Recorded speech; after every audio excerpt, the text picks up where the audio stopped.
Privilege that we get to be up here and lead the business of the citizens of Washington County. And Lord, let our decisions be swift and firm.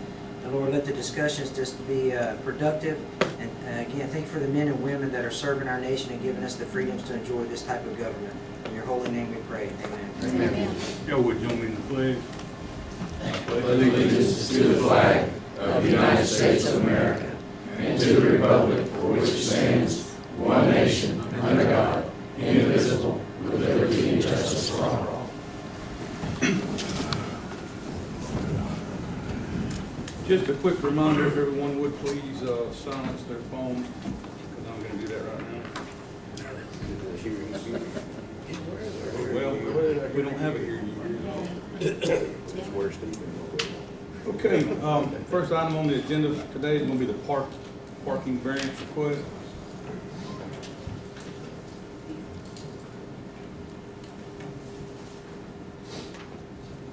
Good morning.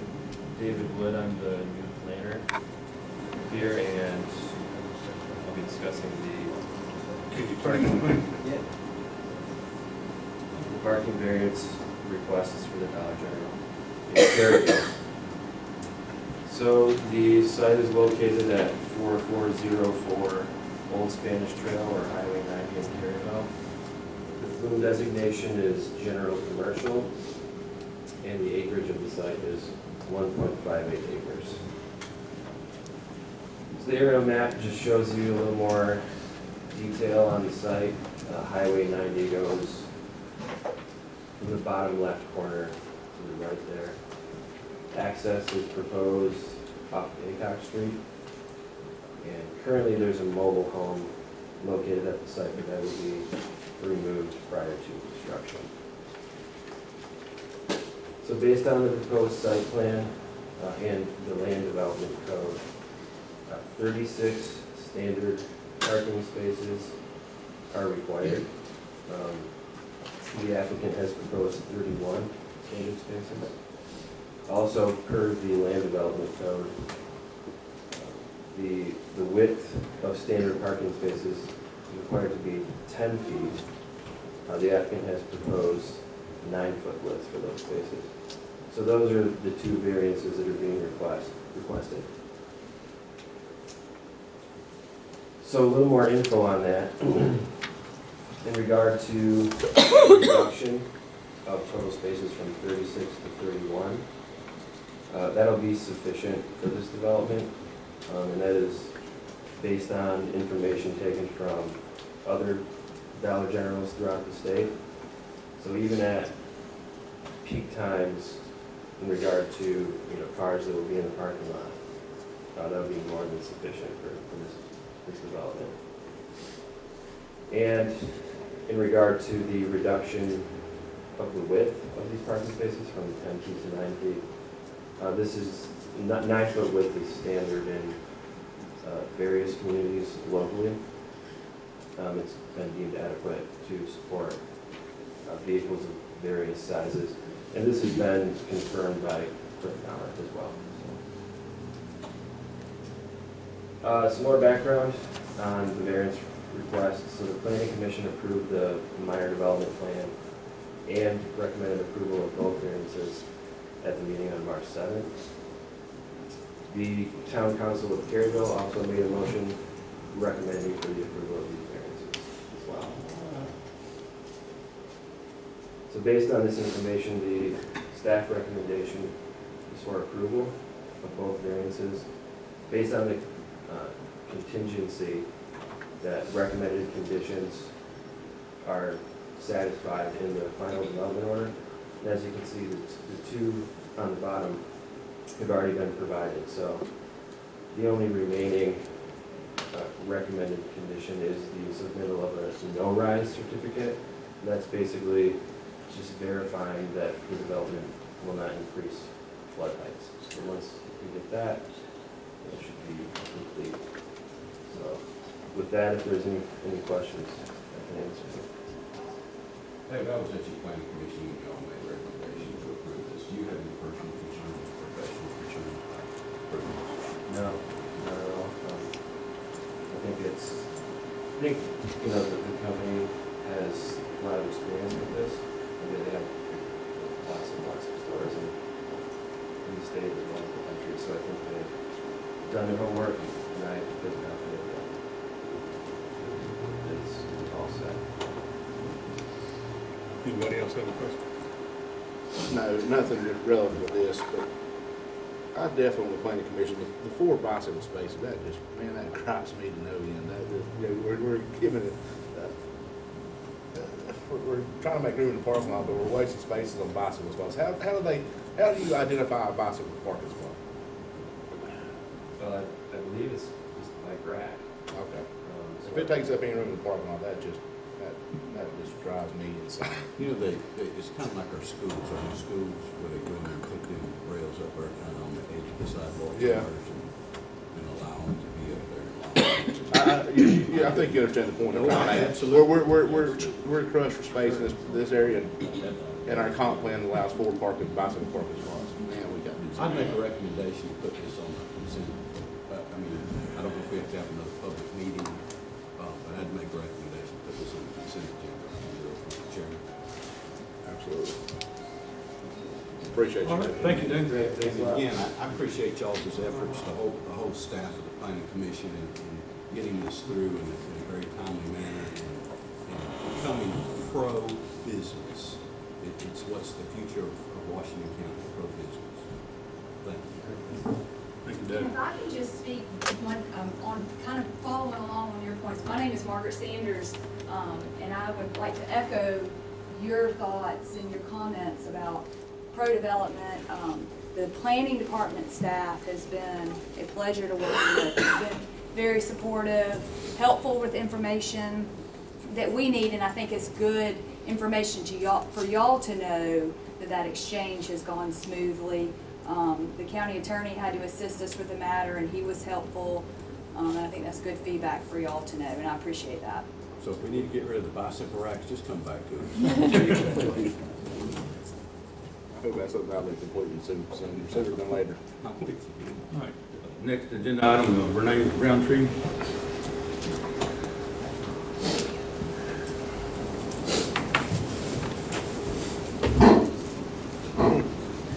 Too short for this. So obviously you tabled the agenda item last meeting because I was in Tallahassee for the state. So my question is, do you have any other questions for me? Do you want me to reemphasize the numbers? Do you want me to, I can't go back on my recommendation. I really do believe that Sun Hills Library should be closed.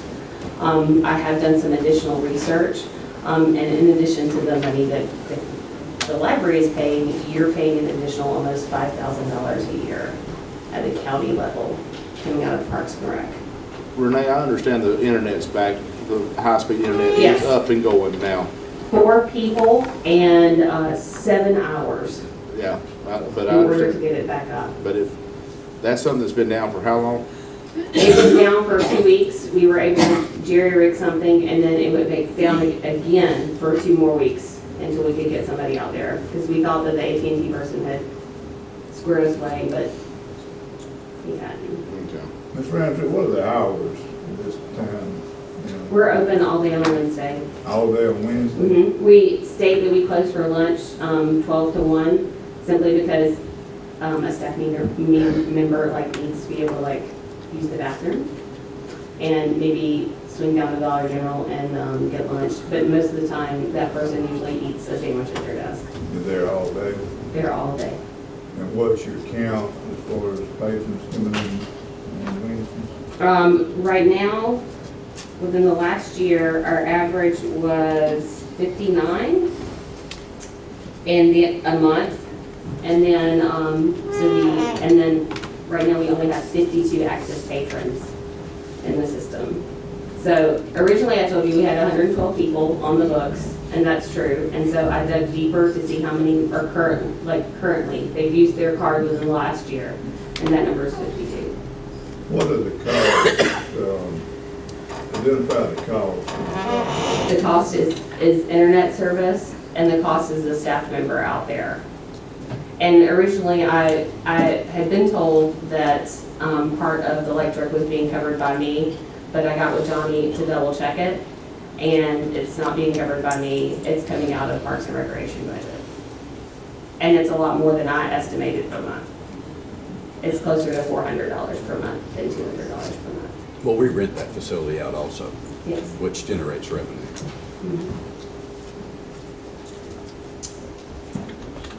Mr. Country, since there's no public comments today, I would ask that maybe you come back tomorrow. I'll be here. And then I think that's what happened last week, is you were not here to answer the questions and we weren't able to.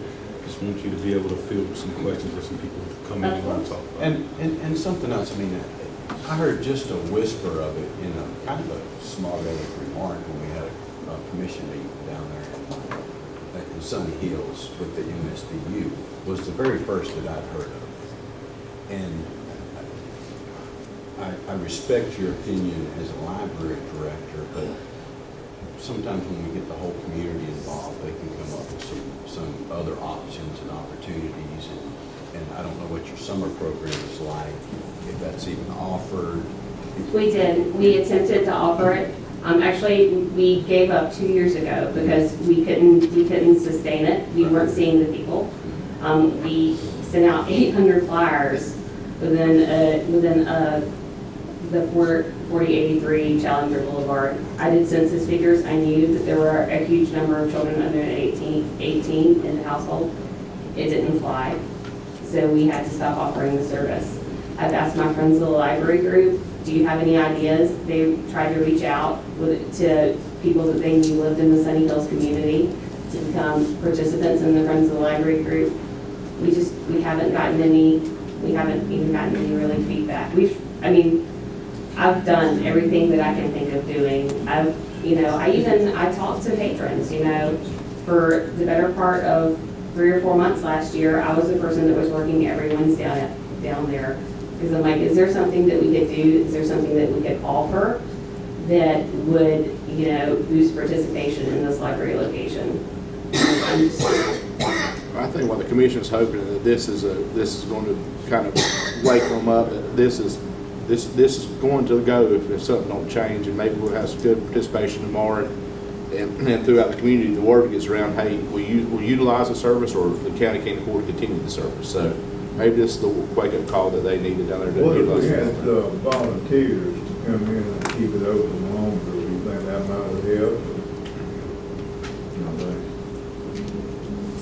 What's the library stance on volunteers running the facility? We have to be very considerate of statute 257, which deals with privacy and confidentiality laws within patron information. Generally, we don't really accept volunteers simply for that reason, because people have, protection by law, what they check out, what they look at, whether or not they even come in. I couldn't even confirm, or if you asked me if somebody had a library card, I couldn't even confirm or deny whether or not they were a library patron. Okay. Ms. Renee, what's the annual cost for that library? What does it cost? At minimum, it is $5,600. That's me using like the cheapest staff member, the lowest paid staff member that I have, and being as frugal as I can be with everything else. So, $5,000 of that is coming from Parks and Rec. Oh no, you're paying an additional $5,000 out of Parks and Rec. Okay, so it's $10,600. What I'm trying to get at, if we have 15 people a day going to it when it's open, how much is it costing for that? At my level, it's $107.69 per patron. Per visit. That's pretty expensive. That's more than a commission. What would how would the funds be utilized? Where would you place them if the library wasn't closed? I'd probably add additional hours to Wausau because she needs it. Do you have the space in Wausau to make an addition? I mean, how many computers do you have there? We operate 3 and then wireless. And the town hall is gracious and allows us to overflow into their room whenever we need to show movies or have children's programming. Or if, if all of our space is taken up. So it would benefit that, and it's not that far, 107. I'd also like to, and my intention was to get with you, and not yet, but I would also like to pursue with you, and I know that we've got some legality issues. But there is that program that you were mentioning the other day, a state-funded program that supplements income. In them ramifications, it is with the state. Are they able to have the clearances that they need to be able to have access to library records? Department of Labor. Are you talking about NCBA? Yes. NCBA, they are wonderful, and the library has been a host agency for a number of years, and it's essentially a job training program for low-income senior citizens. Actually, we've hired several people actually off the staff because they've been so good for us. However, NCBA workers can never be left unsupervised, according to program guidelines. Cost per patron is $160. Can you give us you may not have the number right in front of you, but were your other libraries? Wausau is about $16, and they're the most comparison one.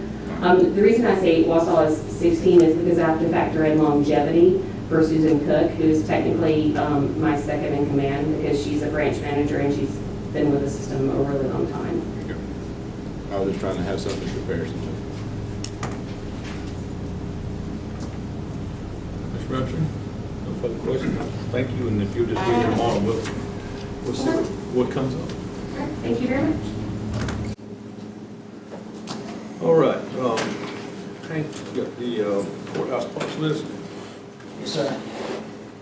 Yesterday, I went to the courthouse with bailiff Howard Smith, and we walked around and identified some areas that were needed to be annotated.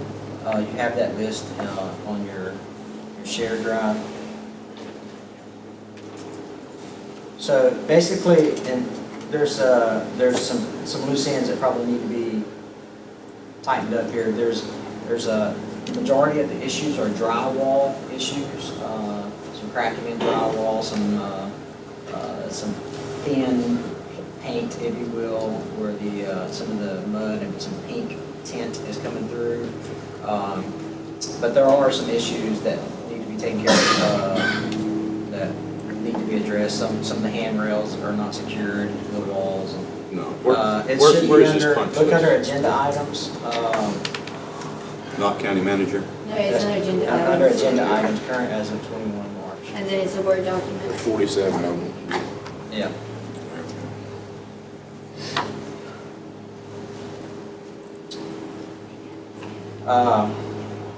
And then I would like to note that these discrepancies that were noted, we took a lot of care in not annotating things that were normal wear and tear, like chairs bumping against walls and things of that nature, scratch dents, things that were caused by us as patrons. But when we've noticed that, we've made a mental note to ourselves to do some corrective measures for the future. Yeah, it's like scuff marks on the walls and things like that. I'm sure Ms. Bell's staff has done that, so, and taken great care. I mean, I've seen them add some bumpers on the bottom of the doors and things like that already. So anyway, but there are, if you'd like to go through all of these, we most certainly can, but the general, another big issue is the concrete is cracking where the building is settling. So every floor has some foundation problem. Well, I should say foundation problems. Some foundation cracking in the concrete there. Which is normal. Which is normal for settling. And then,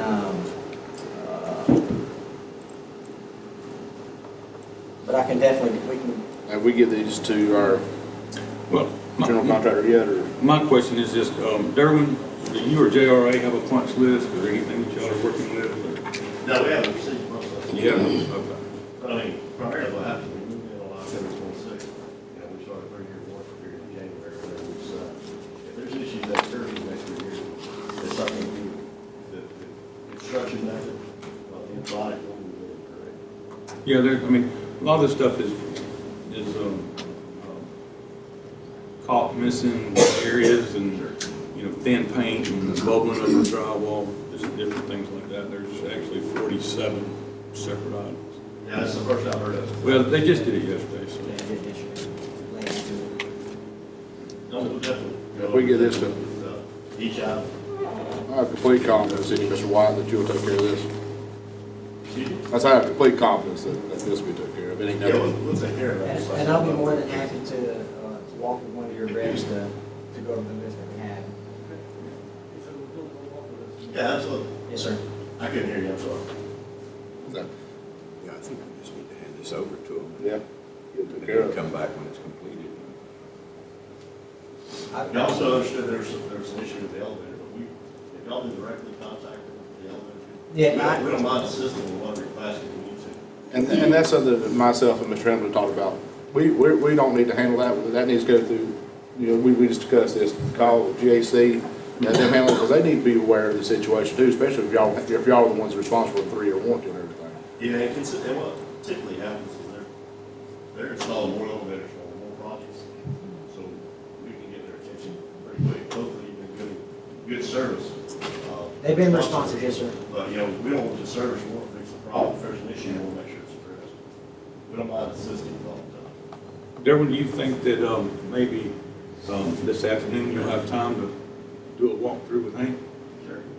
And maybe he can bring back some kind of idea of what your time frame and get a recommendation from you by tomorrow. We'll start on letters of directions, Yes, this sir. week. We just, I mean, if y'all all walk through together, just kind of come back. He can bring it back. You don't have to necessarily come back, but. Oh, no, I love coming back. Yeah, well, come on then. You must be stopping by the lake on the way. I already went. Okay. But no, yeah, just as long as we can try to get some of that today, and then that way tomorrow we'll have a better idea of which direction we're gonna go. Yeah, I just want to make, a clear clarification in reference to, I know there's retainage that's outstanding and so forth, but you also have a warranty when we moved in like there was one six. So most of the items that we see are warranty issues that will be corrected. So we'd like to have a release of retainage whenever you're confident. Yeah, I'm gonna ask the board, I mean, if y'all are comfortable with releasing the retainage, and but I told Derwin, and I've already checked with the judges, and they've all, I've got emails from them saying that they were good with it, and everything was Share the fine. email with us, or is that something? Yeah, Hank, did you sent an email from Amber, That's correct. The judges are, but did you send it to the other commissioners? but I will, but haven't. But Judge Smiley actually deferred to That's correct. Judge Peel, and Judge Peel said he was fine if anybody wanted to discuss it with him. But they were so involved, I want to make sure they were good, and then I want to make sure the board was before I sign that check, so. I also want to see us get the money back to the state that we promised. Yeah. We're still holding that. We Well, we got to. JRA, have you certified that final payment is ready? Have you submitted that to Hank? I believe it has been, but, Mario didn't hear that. Last I understood it was Pastor Sedgwick who did take care of it. And then last All warranties, everything, we've been handed over, JRA, is that correct? You checked everything to make sure we have everything contractually that we're supposed to Correct, have? it's on Mario's desk, and I was looking at it the other day. It was a guy who gave us two, and we checked it all, including the letter with the 3-year warranty. We seemed to all want to check it all. Okay, so We you're sent comfortable. O&M manuals 30 days ago to them. So there's like 4 boxes of O&M manuals. Yes, and We also sent a warranty letter, which will have to be, it's a 3-year warranty, but we'll renew it every year. Well, I just And actually, wanted we have a bond that's associated with we have a bond that's associated with the warranty, and it has to be renewed every year. but I wanted to hear JRA say that. Yes, I wanted JRA to say that. yes, Jim, we can deliver all the documents himself. And I just got back to saying, I was in this understanding last week, and we were trying still to determine what accepting the courthouse meant. It's a contractual matter. And I understand that, but nobody has come back. I mean, I just heard that there was some questions being asked, and we didn't have answers, and that's what I was waiting on. And in here today, we've got a punch list. We're recommending to give them, and I haven't received any emails, no letters from anybody. Basically, right now, what we're on, Mr. Evans, whenever substantial completion basically was the end of the day, almost everything. We entered into the warranty. Derwin did change it over. I just got that this week. Started January 1, wasn't it, Derwin? Yeah, I think it was, when it was first written, it said October 26th. So you revised Yeah, it in he revised it in January. And so basically, we've been operating off a warranty to this point anyway. So the punch list is basically warranty work. The warranty started in January. So we got it warranted to 2020. What about the monitoring well? Well, that's about the well, monitoring well. that's- Let's talk about that before we go that's- further with it. That's the next agenda item, so we might as well move on into That'll that. be clarified on that. Yeah. JRA, you want to come up here, please, and let's discuss the monitoring well and all that. Hank started with that. This one, it's off the cliff by the monster was, there's more dollars. Well, Darren, this is where I'm at on this right here. Because JRA had them taken out. We were told by GAC that we didn't have to have them, and now DEP is telling us we do have to have them again. So somewhere in this mix, somebody, I mean, because we didn't realize until last month when Cliff came to us and said, hey, we got to put these wells in. Well, we heard from you at some point in time that we didn't, and JRA is the one that got the certificates to take them out. So I'm going to start with JRA and ask, when you got the certificates to take them out, did that end it, or did that? That was our understanding. We did not proceed until we had a permission to take them out, and that was it. We until recently, had no idea there was another issue with this, because we were told it was not needed. We could take them out. Told by who? DEP. Well, I'm trying to, I gotta admit, it's been almost 2 years since this is one of the first things we did, so I'd have to go back and check the record to see which agency. Who closed the well? Physically, GAC did. Yeah, we did. Yes. You got a permit to close them? Yes, sir. If we closed it, we did. Yes. The reality is, all the information was turned over to, I think, David Corbin at the time.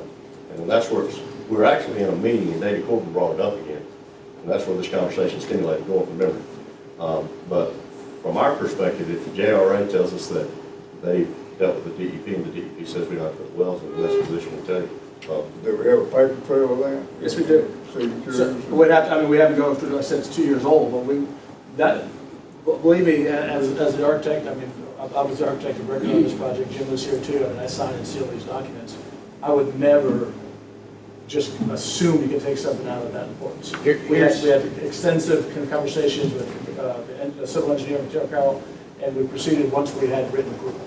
And I have that in the file, I just don't have it with me right now. Here's my point and this board's point. We were told that the wells were closed out. We wouldn't have to have any more wells. Correct. And that was by JRA and GAC. Now our county engineer is coming to us and saying, hey, I'm getting a lot of heat from, we got to put these wells in. I mean, we were flabbergasted. So was I. Yeah. I attended the meeting, Hank attended the meeting, Jeff Goodman attended the meeting, along with our engineer of record, attended the telephone with DEP. Said he would come back and let us know what needed to take place. He sent us a letter, and actually telling us where to put the wells. There's a large expense to the taxpayers of Washington County for this. I want to know what the problem is, if it can be fixed, let's get it fixed. Sure. Meanwhile, we're under a time frame of when we've got to get these wells in. And that's this whole board's contingency, and it would be yours also. Correct. Derwin, it would be yours also.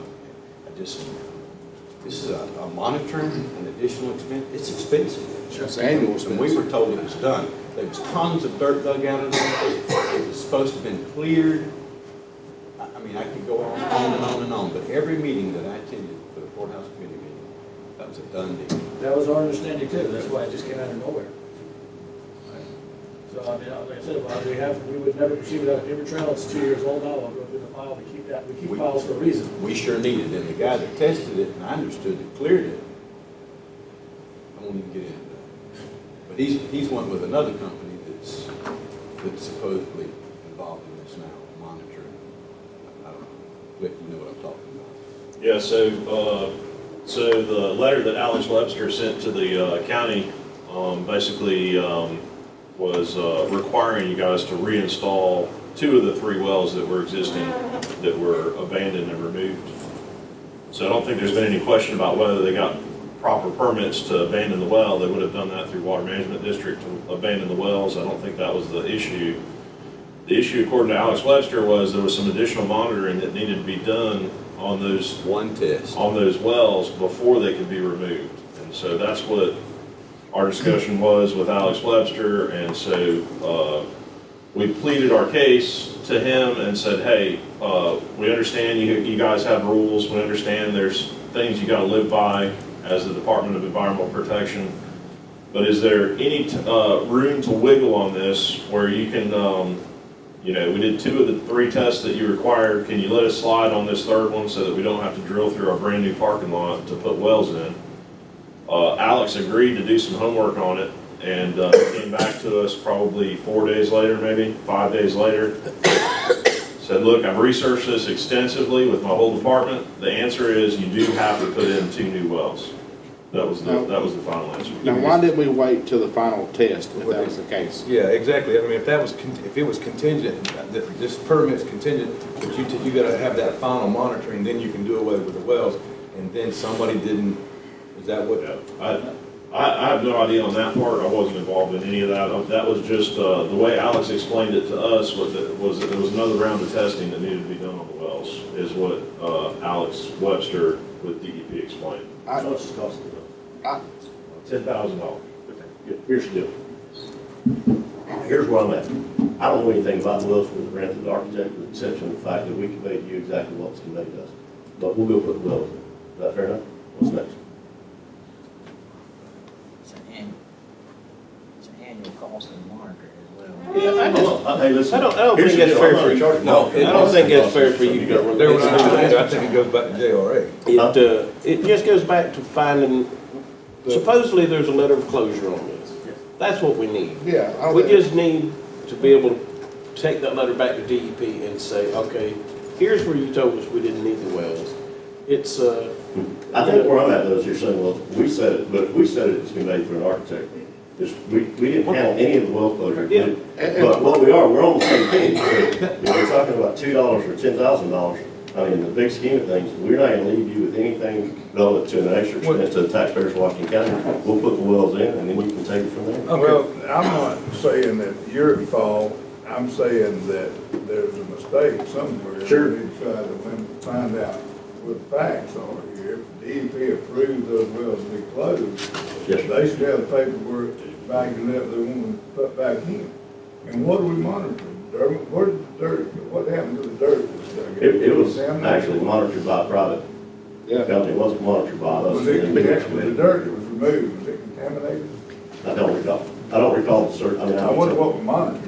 I wonder what we're monitoring. The gas station up the street. Yeah, Well, that's our question, Darrell. well, I said, But it's okay. not, we're not saying it's your fault. No. We're trying to figure out what the And process really- was that we did that, and it's not that we stand here and tell them they want you to pay for them. Yes, sir.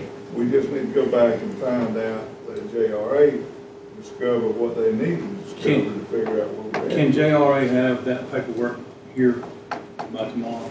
I have meetings all day today, I'll have my staff dig up, and I can't get any guarantees, but I will do everything I can to have it here by you tomorrow. And Darrell, we appreciate your exuberance about $10,000. Issue, right?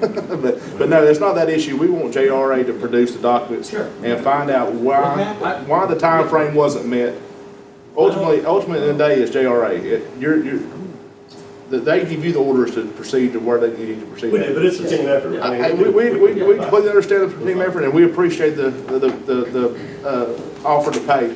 But we want to find out at the end of the day if we can close this thing out where we don't have to deal with this mess We no don't more. need that as far as it's DEP's fault. Yeah. If we're not.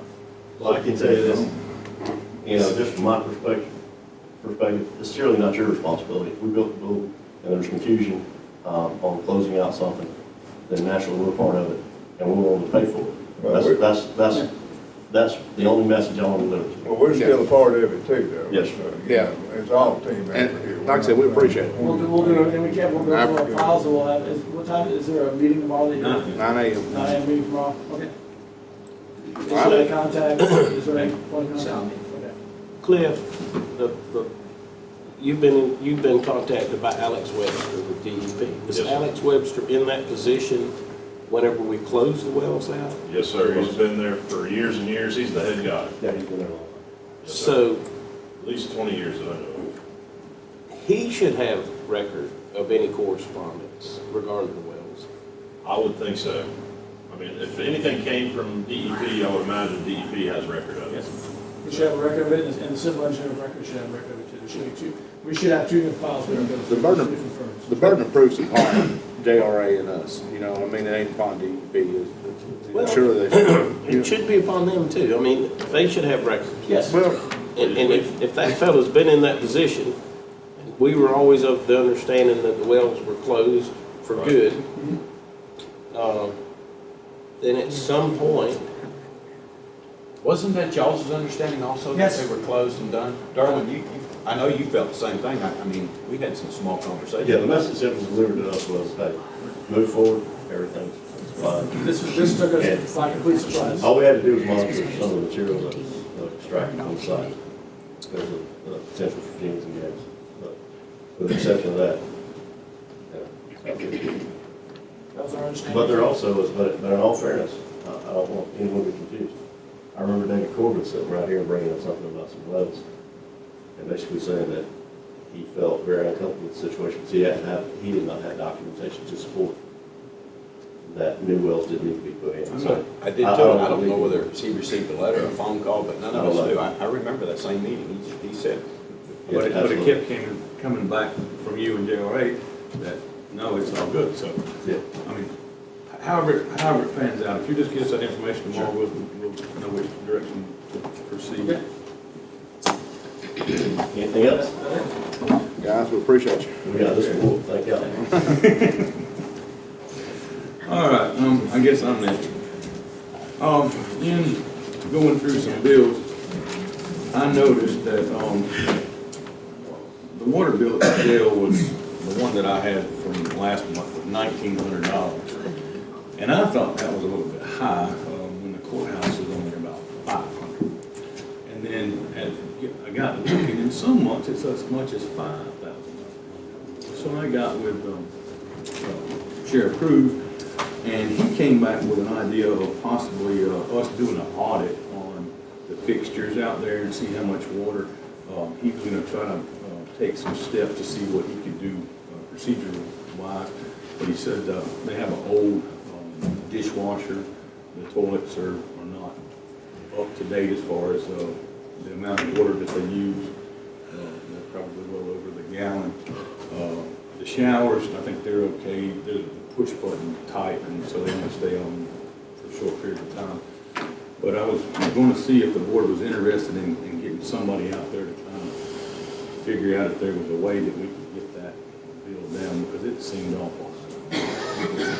How many people do we have in jail? Around 75 to 125, just with the fluctuation.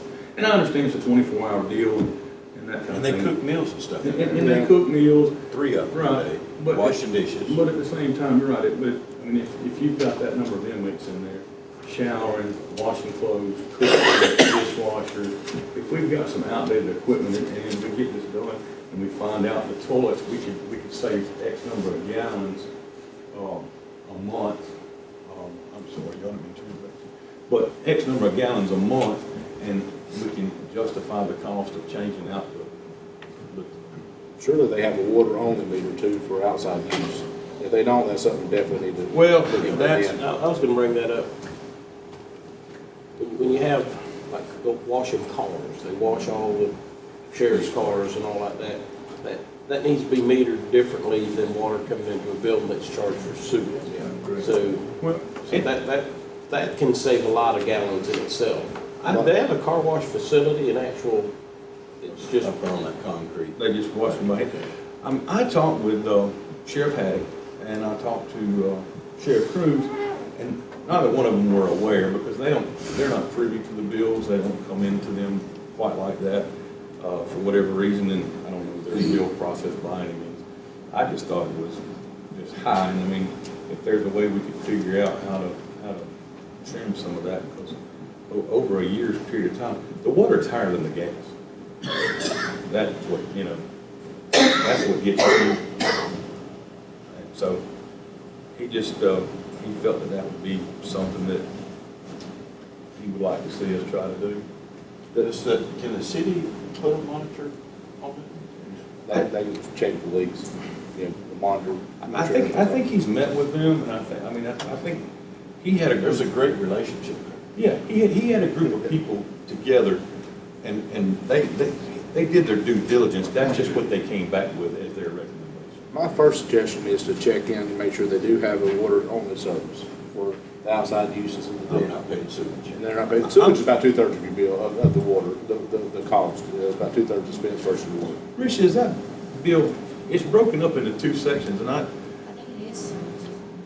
No, you got water, sewer, and garbage on your bill, which I don't know if Ronnie paid. I don't know if, is that jail under our contract? Or That doesn't have, yes, a trash contract. It's not, it's got trash covered with the city chip. Yeah, we don't provide, no. Waste management takes care of that for us. Okay, so, It's a county okay, facility. okay, all right, that's why I was asking, yeah, I didn't know. Of course, the city doesn't pay for trash over here. Well, at the end of the day, I didn't know if it was part of our thing where the city provided it out there or not. well, I mean, looking at the water bill. So you got just the bill itself? Yeah. Well, I got the bill here, but I'm trying to make heads. Okay, I see It's now. itemized. Yeah, well, they are too, paying. They're GB, $27.65 annual, or monthly. That's garbage. Ronnie, do you know how that works? Sir, I'm not even listening to this conversation. No, we have free I waste apologize. management services there. They have a dumpster, one dumpster. In fact, we cover them out, so we only have a free dumpster out there. You do the jail? They do. Yeah, if it's Walton County, it's on your list. Yeah, it's on the, Well, I'm just looking at the city bill, and it looks to me like 'Cause they have a- we've got they have a a flag garbage bill, charge. but I don't know what that would be. That's just a can. The city of Chipley is also exempt from using their facilities. So I Yeah, they see why don't pay you'd be you, they getting don't pay you charged for that. trash service, do you? I think it's a, Then they be profiting off us. But yeah, but we're paying, something. we're paying them. But now you see your sewage versus your water is 2-to-1. So 2/3 of your bill will be sewage. So that's why it's so important to have a water-only service. And that's how it works in every municipality. That's no different than anything else. Reset, and I don't want to speak out of line, Ms. Bell. I want to find out if we're paying garbage service to the city of Chipley. think that's for a any good of our question. government trashes. I'm sure they will tell us when that's on there. We need to be able to negotiate that to zero. Because they're not charged, nor are we charged. If they weren't charged, we'll provide our own. What do we get from the city of Chipley per inmate that we house? We house their inmates. What do they pay us? I mean, what type of an agreement do we have with the city of Chipley? For their inmates. Yeah, when they arrest somebody and they bring them to the county jail. That I don't know, I'll have I have to, to look at I that. can get it for you though. Yeah. We'll get it by tomorrow. That'd be good information. We got the state number to give it. What they pay. What we was looking at the house and everything. Right. Yeah. It's a substantial fee. I mean, that's all it was, But- just kind of getting the process started on figuring out why. And the thing was, when I looked at it, there's no rhyme or reason. I mean, here it is, $5,000, then you turn around the next month, it's $1,900, and they don't fluctuate that much in inmates. Well, you look at your usage though, you're going from 238 gallons to 238,000 gallons to 607,000 gallons. But why? I mean, that's what I'm saying. If you could see some kind of pattern in the numbers, but Yeah. you can't, it's sort of sporadic. I know when you watch TV, they take a towel or their outfit, flush the toilet, flush it. Yeah. Yeah. Yeah, the stuff like that there is costly, I'll go aside, We'll get it. That 1 month is,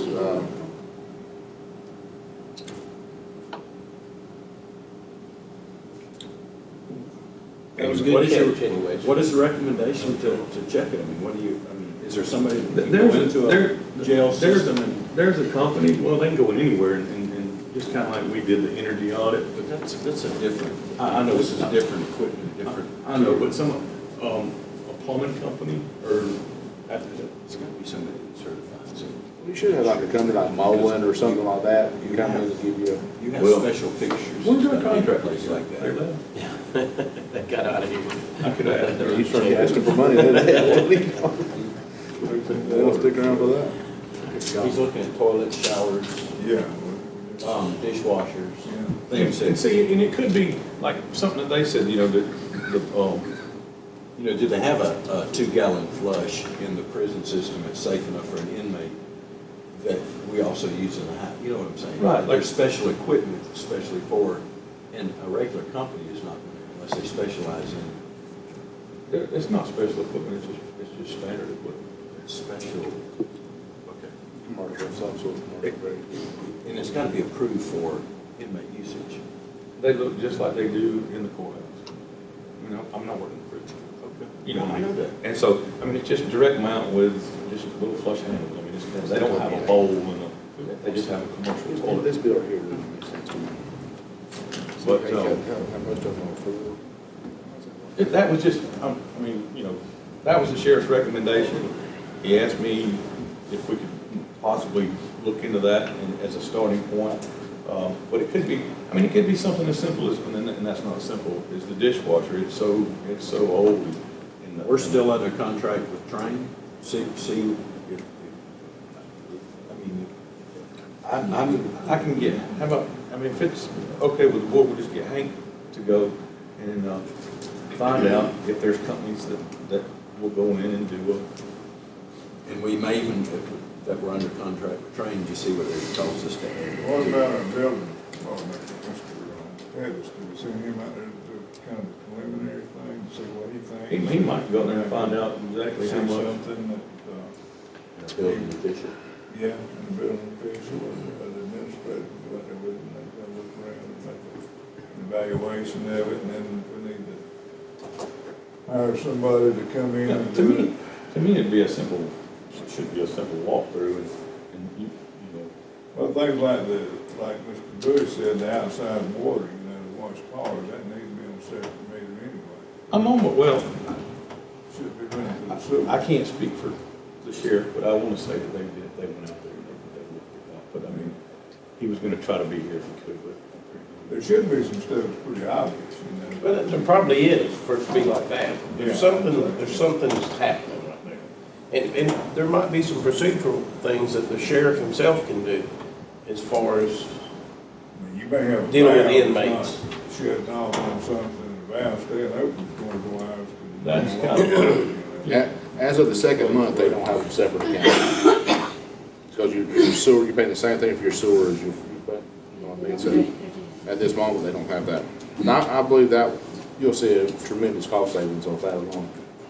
Not to remedy the whole problem, but you'll see a substantial. well, and something that was brought to my attention too was, Miss Kathy's daughter saw them in the waffle shop, we were talking about that, and she said that, you know, they can't control the thermostats. We control the thermostats. Well, in the summertime, they go get under the cold water and cool off and not necessarily shower. And in the wintertime, when they're cold, they go get under the hot water and let it continuously run, which to me, that would be a procedural thing, but there's a different set of rules for jails versus prisons. And I work in a prison where you're already convicted. In a jail, I don't know what the parameters of that is. It's interesting. I would have never, I mean, yeah, but I mean, it makes sense. If they're cold, freezing to death, they go get under some more water to warm up. I mean, it makes sense to me. It does, but I would think that thermostat would be set at a place where they wouldn't be freezing though, right? it's just the way it controls. But it makes sense. All right, so Hank, are you gonna find out if there's any companies, get with Robert and then go forward with following up on this, and we'll just readdress it again, next month? Our office will check with the sheriff's office finance department on Yeah. these issues Now, that you've yeah, asked about. Miss Bella, if you could, if y'all could bring something back tomorrow We'll be as far glad as the to. billing and kind of maybe find out if there is an outside, or Hank, you can do that, find out if they have separate water meters. And if they don't, get us one. And I'm interested what Commissioner Bush brought up. Mhm. What is it? We don't see that. No, It may be running through their I've finance. never heard mention of it. I've Since never I've been seen here. any direct funds coming from the That's a city. very good question. Very good question. Yeah, I don't know what, well, and see, Kevin knew a little bit about that too, and he kind of mentioned some of that too. He's right. There may be more than one way to skin this cat, but at least we're starting the process. All right, no further questions. Task order number 9.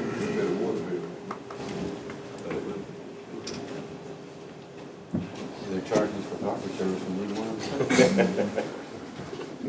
Good morning. I'm here again with task order 9. All right, guys. Go ahead. It's task order 9, it's the one that you guys saw last month, but it was approved for the month of March instead of the entire task order. Just here for either month 2 or month 2 and month 3, be April or both April. Do y'all have a preference of whether we go ahead and do April and May? We've always done them in 3-month blocks. Fine with me. Yeah, Hank, just put that on the consent there, and just go ahead and do April and May. Yes, sir. Thank you. Thank you. Mr. Public Works Director?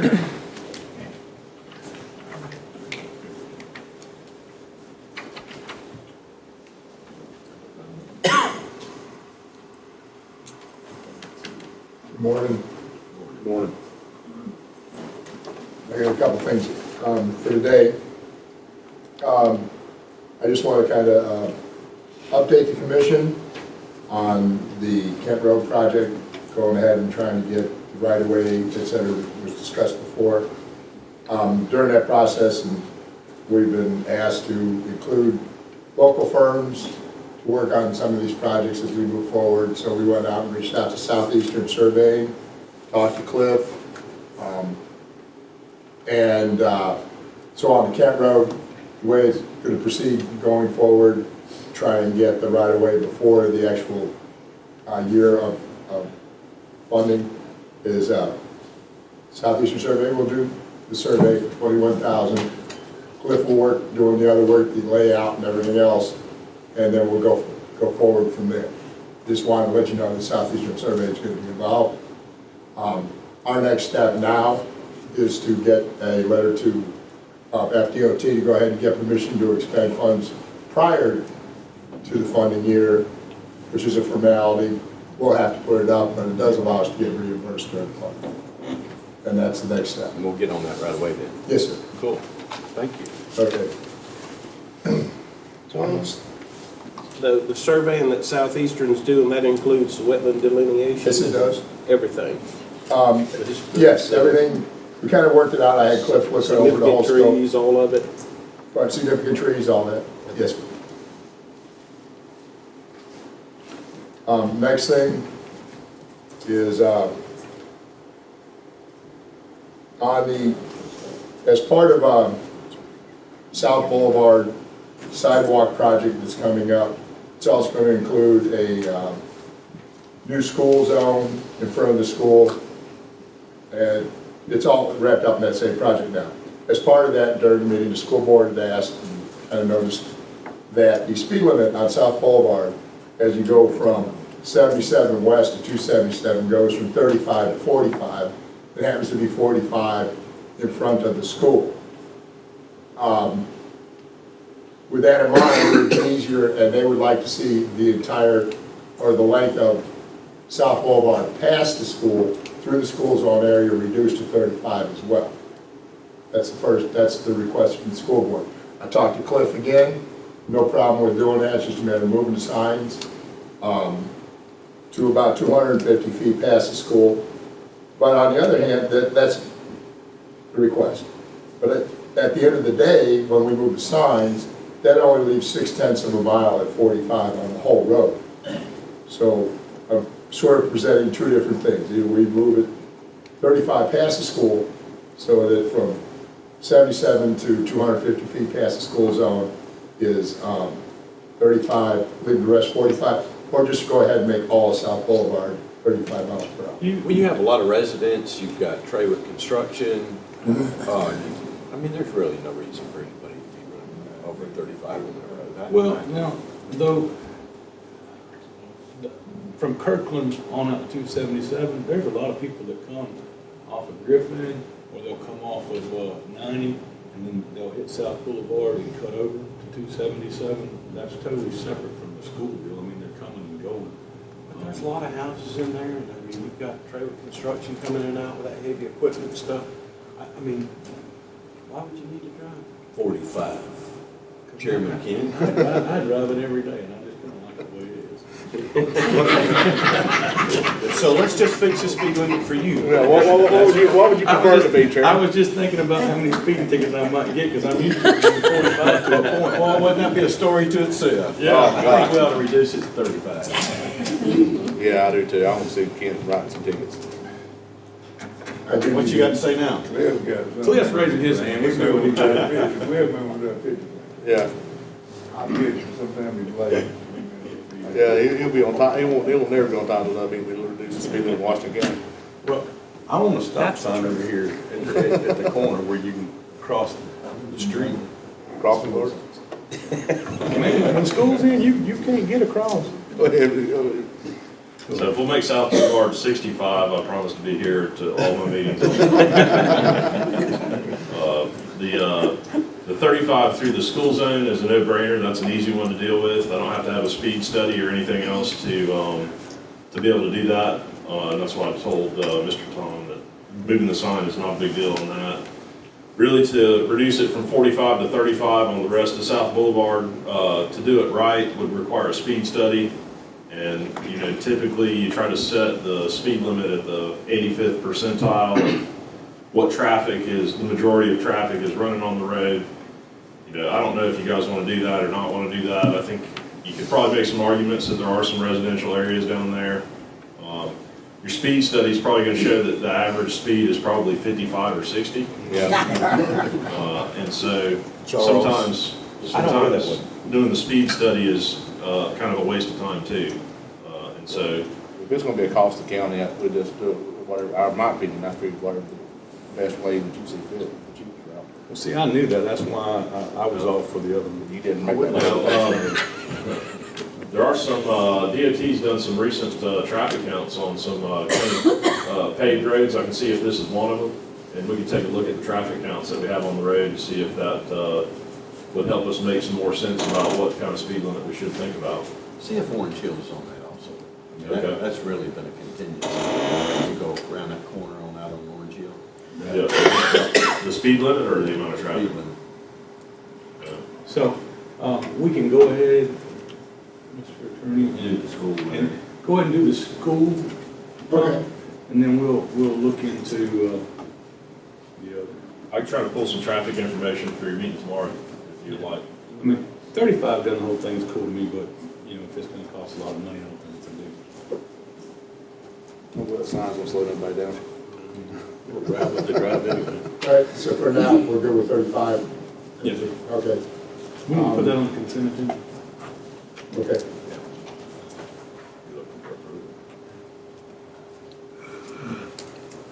Okay, also with the South Boulevard sidewalk project and everything else, the county is required to provide CEI, construction, engineering, and inspection for those projects. And the grants office, Karen, recently released a RFQ, request for qualifications, for CEI companies to respond to do the work. Responses came in, there was 4 responders.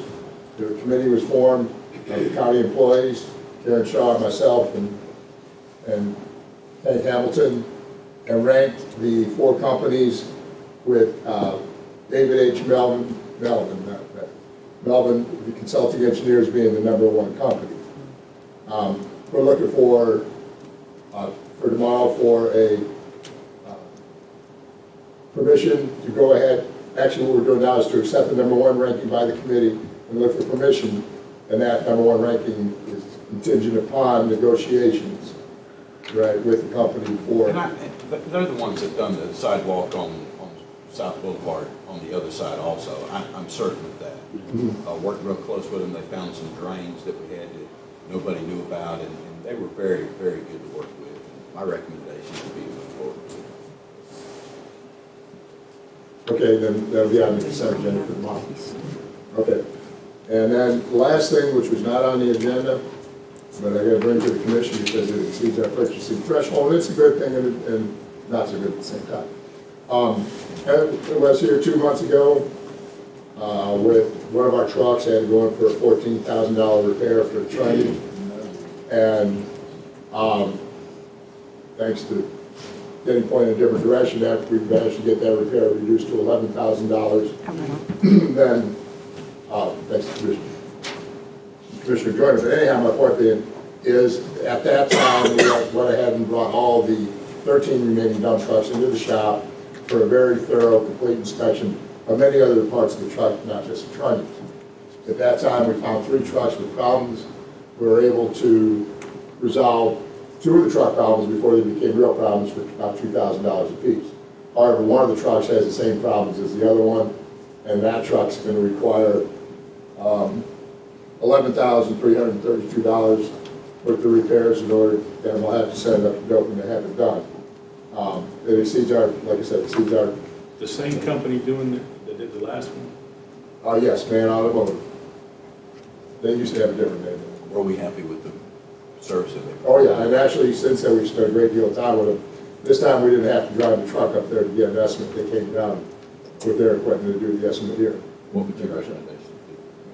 Go ahead and do it.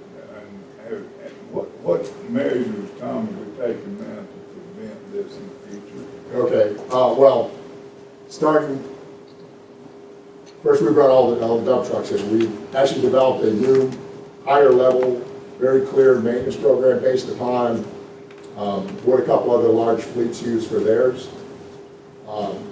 We've now also brought in, or in the process of bringing all the road graders.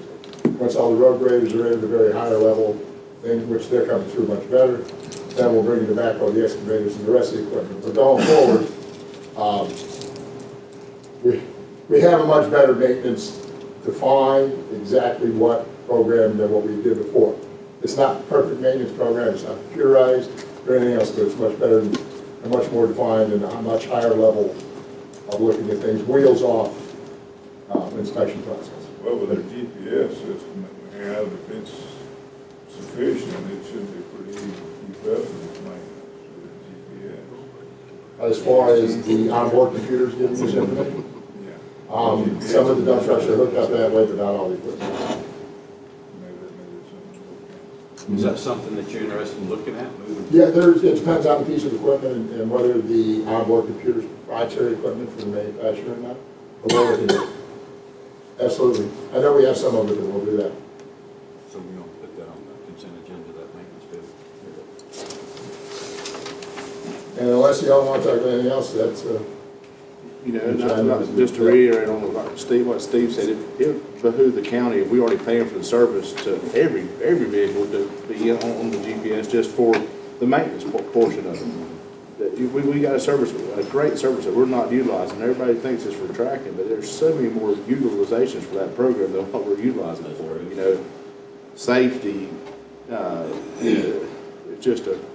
For safety of the employee as well as. Well, not just for, not only that, for the employees and for the county, the insurance policy, you know what I mean? I remember there was a complaint that had called in one of our dump trucks for speeding once we take those down. And there was some confusion of the number, but they had the street and time down pat. I see you, Ms. Marla, shaking your head, Ruth. And so we went in there and checked their GPS system, and we didn't have any trace in the number. Come to find out, it was another contractor.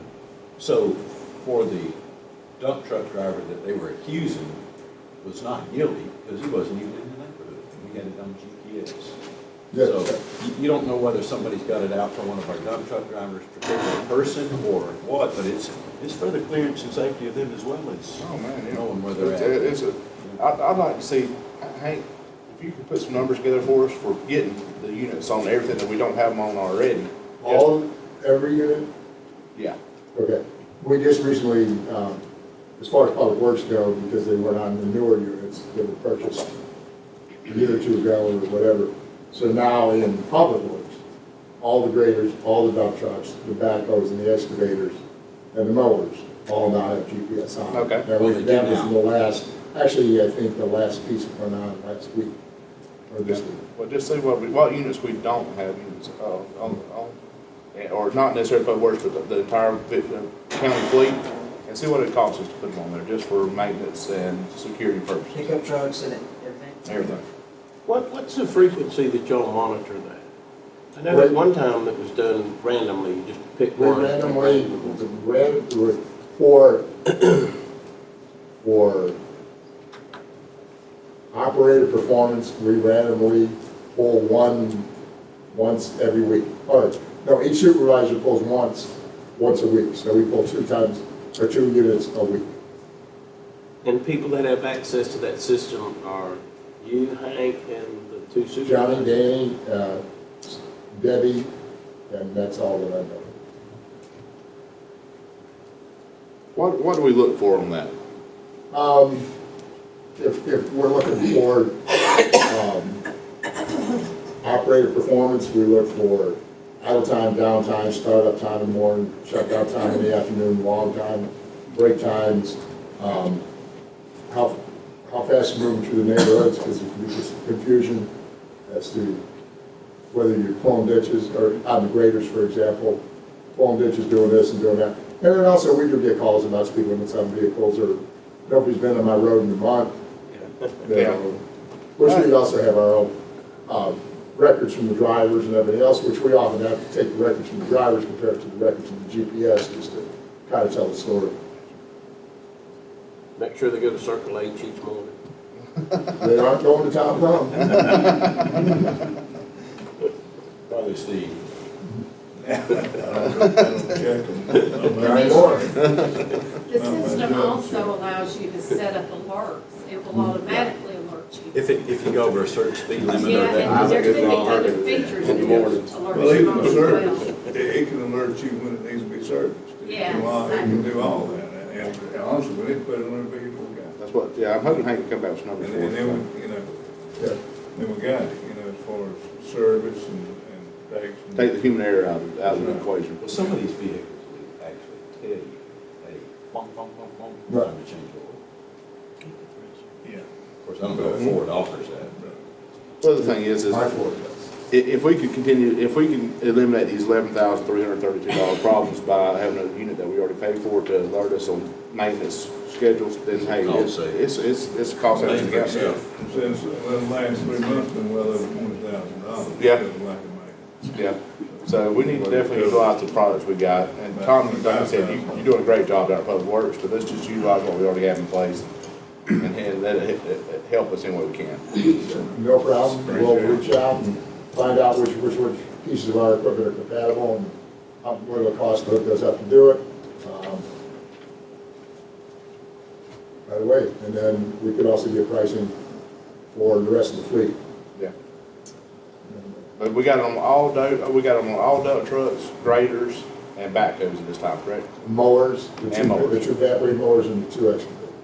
Well, there's not really no need in having it on we'll talk about it. We'll get a price on a roller or something like that.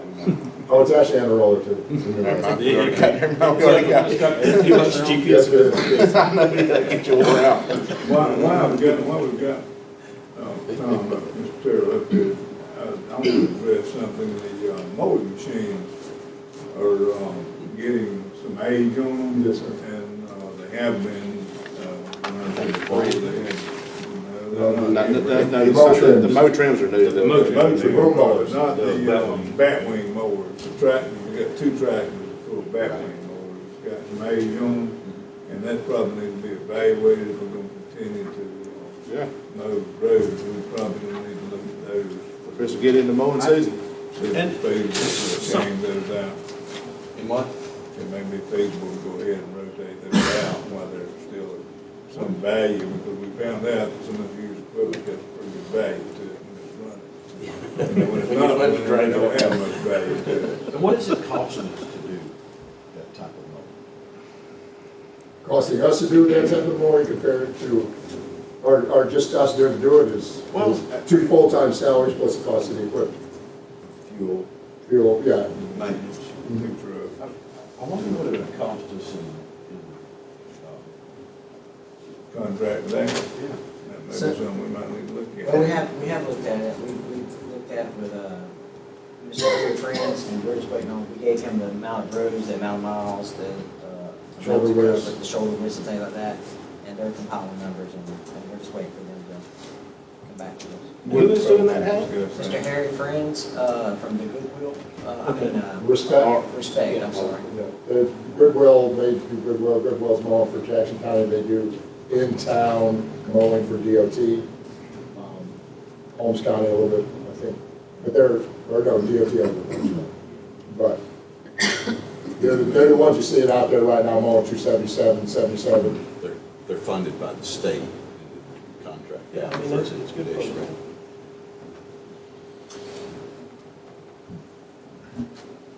Good day. All right, I'm gonna take a 10-minute recess. Good day. Thank you, Tom.